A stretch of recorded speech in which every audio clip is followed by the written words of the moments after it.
Alah. Gimana sih materinya nih? Pusing kali aku. Delpa. Apa sih yang dimaksud dengan nilai-nilai kehidupan yang terkandung dalam cerpen itu? Oh, nilai-nilai kehidupan dalam cerpen. Nilai-nilai kehidupan dalam cerpen tuh Zep merupakan perbuatan baik yang harus kita tiru dan perbuatan buruk yang harus kita jauhi. Karya sastra seperti cerpen ini merupakan hasil tiruan dari kenyataan yang telah diubah pemikiran, gagasan, serta imajinasi oleh penulisnya. Oleh sebab itu, di dalam cerpen itu terkandung nilai-nilai kehidupan agar pembacanya bisa dijadikan sebagai pembelajaran. Oh gitu toh. Lah terus nilai apa aja yang ada dalam cerpen itu? Nah, kalau nilai-nilai yang berada di dalam cerpen itu banyak sekali, Jeb. Contohnya tuh kayak nilai-nilai sosial, nilai moral, nilai agama, nilai pendidikan, dan nilai budaya. Aduh, kok bingung aku ya dengar kalian bicara tentang nilai. Yang sering aku lihat ya cuma nilai merah yang di raporku. Itu makanya Ji, kamu tuh giat lagi belajarnya, jangan main game terus. Setiap usaha pasti ada hasilnya. Benar Ji, seharusnya kamu sekarang lebih giat belajar lagi. Oke guys, aku udah mulai ngerti nih. Tapi ada nggak yang bisa jelasin dengan contohnya gitu? Nah, oke.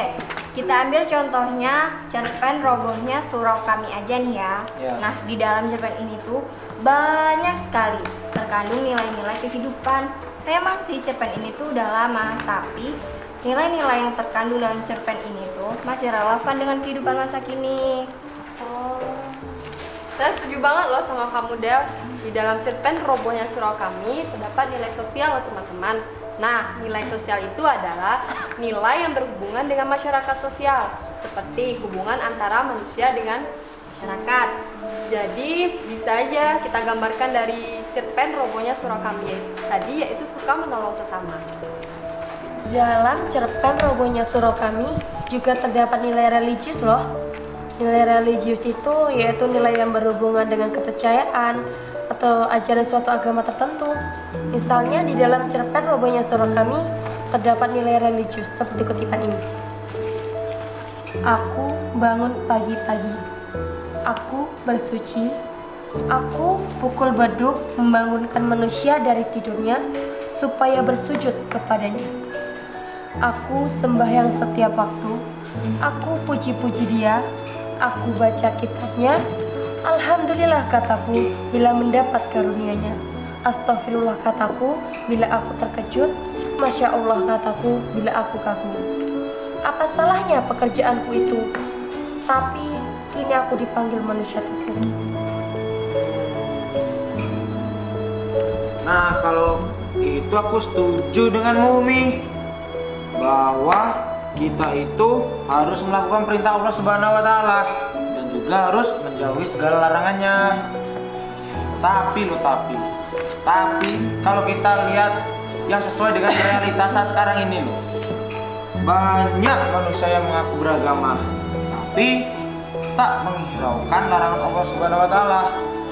Contohnya seperti mabuk-mabukan, narkoba. Benar kata Muzab. Kita lihat sekarang banyak loh manusia itu sekarang tak takut berbuat dosa. Iya benar tuh, saya setuju dengan pendapat yang kalian sampaikan. Namun di dalam cerpen Robohnya Surau Kami ini juga terdapat nilai pendidikan. Nah, nilai pendidikan ini merupakan nilai cerpen yang berhubungan dengan pengubahan tingkah laku dari yang buruk ke yang baik, atau juga bisa berhubungan dengan sesuatu hal yang berlatar belakang pendidikan atau pengajaran. Di dalam cerpen Robohnya Surau Kami ini, nilai pendidikannya digambarkan kerja keras. Nah, kalau itu aku setuju Del. Kita itu hidup harus bekerja keras, harus seimbang antara doa dan usaha. Percuma saja kita banyak doa, namun usaha yang kita lakukan tidak ada, ya sama aja nol. Kalau kita lihat di negara kita sekarang ini ya, masih banyak banget masyarakat yang berada di bawah garis kemiskinan. Padahal kan negara kita ini merupakan negara yang kaya akan sumber daya alamnya. Ada lirik lagunya loh, mau denger nggak? Gimana tuh? Coba. Orang bilang tanah kita tanah surga, Tongkat kayu dilempar jadi tanaman. Orang bilang negeri kita negeri subur, tapi insinyurnya jualan bubur. Nah, selain yang disampaikan oleh Dilva, Rika, dan Umi tadi, Zep, pada cerpen robohnya surau kami ini terdapat nilai moral. Nilai moral itu bersangkutan dengan perilaku, budi pekerti, tingkah laku manusia terhadap sesamanya. Biasanya nilai ini dapat diketahui melalui deskripsi tokoh, terus hubungan antar tokoh, dialog, dan lain-lain. Di dalam cerpen robohnya surau kami ini terdapat nilai moral, yaitu sikap menghormati tanpa membedakan usia, ras, suku, jabatan, dan agama. Nah, terakhir nih ya, nilai kehidupan yang terdapat dalam cerpen robohnya surau kami yaitu nilai kebudayaan, yaitu nilai yang berhubungan dengan adat istiadat, budaya, dan kebiasaan sesuatu masyarakat. Ternyata banyak ya nilai-nilai kehidupan yang terdapat di dalam cerpen yang bisa kita terapkan dalam kehidupan sehari-hari kita. Aku setuju banget loh sama kamu, Zep. Karya sastra seperti puisi, prosa, dan drama ditulis melalui proses kreatif pengarang yang merupakan riwayat kehidupan masyarakat. Nah, kemudian ditimbulkan kembali pada penikmat sastra. Melalui cerita tersebut, pengarang berharap dapat memberikan nilai-nilai sosial kepada orang-orang yang membaca sastranya.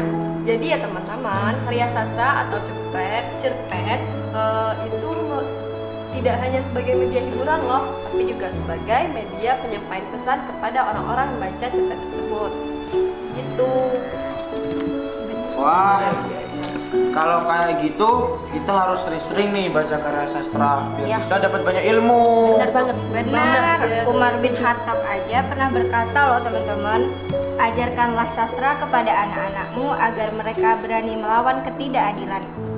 Ajarkanlah sastra kepada anak-anakmu agar mereka berani menegakkan kebenaran. Ajarkanlah sastra kepada anak-anakmu agar jiwa-jiwa mereka hidup, dan ajarkanlah sastra kepada anak-anakmu sebab sastra akan mengubah pengecut menjadi pemberani.